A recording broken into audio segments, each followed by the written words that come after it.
Hey everybody, Killer Freak here today, bringing you guys some Titanfall gameplay on the Xbox One, and I'm using the G2A4 semi-automatic rifle with a suppressor, I think, and the holographic sight, maybe? I'm not sure.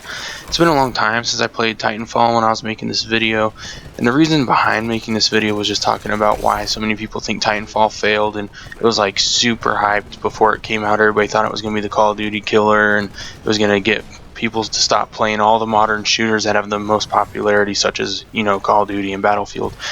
And then it just kind of died out. Like for a minute, I couldn't even get on a server. And there are still full servers and a lot of servers, but I couldn't get on one. And one of the biggest complaints, I'm actually about to eat my words, because coming up in this clip here, is that they've updated some of the cosmetics with the after game menus. Usually you can look at your unlocks, your XP, the challenges you're closest to competing, and things like that. And now they've made a better, just some more beautiful interface with these menus that you can scroll through. It looks more high tech, a little more futuristic. It matches the theme of the entire game, the space age future. And also, one of my biggest complaints was there's no customization on the Titans. And I don't know when this update took place, but as you can see, you can now put emblems on your Titans, and you unlock these emblems according to the challenges you complete. You can also change the voice you hear inside the cockpit of your Titan, and each voice, gives you a background of the narrator and their story and why pilots like them and who it's based off of and all that. And so while this isn't the big customization change everybody wanted or was hoping for, it's a step in the right direction, and that kind of makes me feel good about the series, or not the series, this game so far, because even though the game came out and a lot of people said it felt incomplete, there was a lot of customization and weapons missing. It was the fun, fast-paced shooter gameplay. It just missed the customization that Call of Duty has, and even, the huge customization you get in Battlefield. However, the fact they're still updating this game, even though they're putting out DLC, they're adding free updates that include these customizations, clearly means they're listening to the audience and the people who are still playing this game, and hoping to win back some of that audience that left because of how incomplete the game feels. So I'm hoping in this game, or if they make a sequel, that it'll be much more customization within the game itself, like 30 guns, or you got 20 assault rifles, 20 LMGs, 15 pistols, something more like Battlefield, where you can put tons of different unlocks on the weapons as opposed to 3 per assault rifle and like 1 for the shotgun. But I'm also hoping for a lot more Titan customization. I mean, having 15 Titan guns would make it a lot crazier. The game is really well balanced with the few it has, but at the same time, people love the customization. I want to be different than the other guys playing, and most of the time, it's not rare that you're running the same exact kit another player is with your Titan. And I even want cosmetic changes to where you can paint your Titan, maybe make their arms look different, the cockpit look different, and the voices I think was a really cool addition, but the fact there's only 3 is kind of lame. I feel like they could do a lot more than just 3. The Jeeves one is really interesting, though. He talks as though he's a real human. Just the things he says, he doesn't sound as robotic as the other 2, or the default. One of the things that did upset me is that with the 3 voices they added, one of the options is still the default you get anyway, so it's only 2 new voices, but you get to swap. So that was interesting. And I honestly believe this game was so hyped and crazy. I don't think it's going to die out. I mean, they're still making DLC. They're still talking to their fans. And it's kind of like a cult movie, except a game. It's like a cult game. Like there's a small little following. I know people who love it.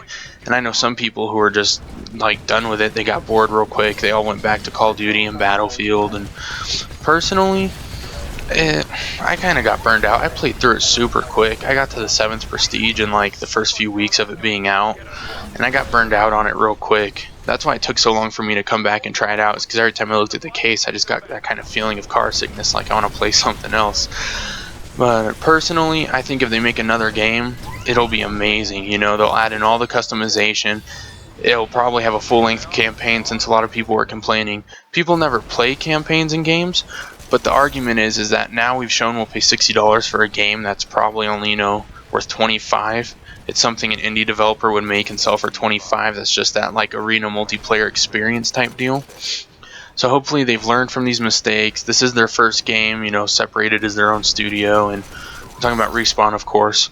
And I'm just hoping that they'll make more changes, because it could be a great series. We have no clue what's going on with the story. We know bits and pieces, but we don't know why they're fighting. We don't know there's a whole chunk missing. So if they can make another game, develop more into the story, hopefully add a campaign, maybe larger lobby sizes. I know they said that this was balanced with the NPCs, but honestly, they could double the lobby size of humans and just get rid of the NPCs altogether. And I feel like the game would still run just as smooth. There are different play modes where there are NPCs. They could do better options for custom matches, better options for game modes, and they actually are really good at updating their playlists and adding game modes. I have noticed that. But overall, the game gets old really quick. I'm not driven to keep playing. I don't want to unlock. Who cares if I level? Because there's no incentive to keep playing their games, and so they really need to work on that if they ever make a new edition or they continue updating this one. I mean, they could turn this into a TF2 type game if you're familiar with that, where the game's a couple years old and they're still updating it, adding new content for free, and then I think it could turn into a really big success. Because if it were cheaper or they had all these free gimmicks to get you to keep playing, then it would really be worth it. It could be super fun. But as of right now, for $60, the Battlefields and Call of Duties provide way more content, a lot more playtime, and a lot more fun experience, to be honest. And the new Halo's coming out. You got Sunset Overdrive coming out, which is a brand new game. Borderlands coming out. You just got all these big AAA titles coming out that everybody's already huge fans of and we know work. And so when it comes down to Titanfall, it was really hyped because we thought it would be something new, and the new didn't exactly go with the mainstream, and that's why I don't think it fit in. But the bottom line is Titanfall is a really fun game.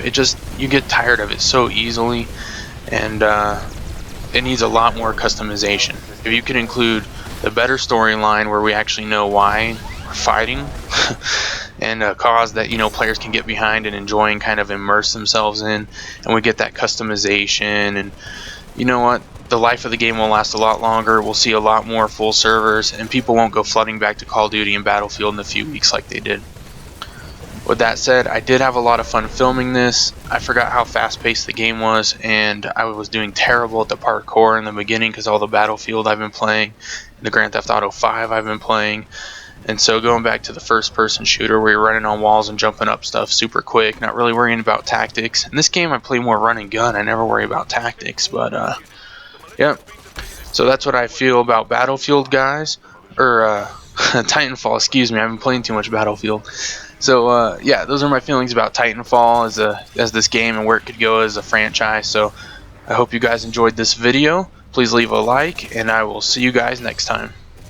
Take care.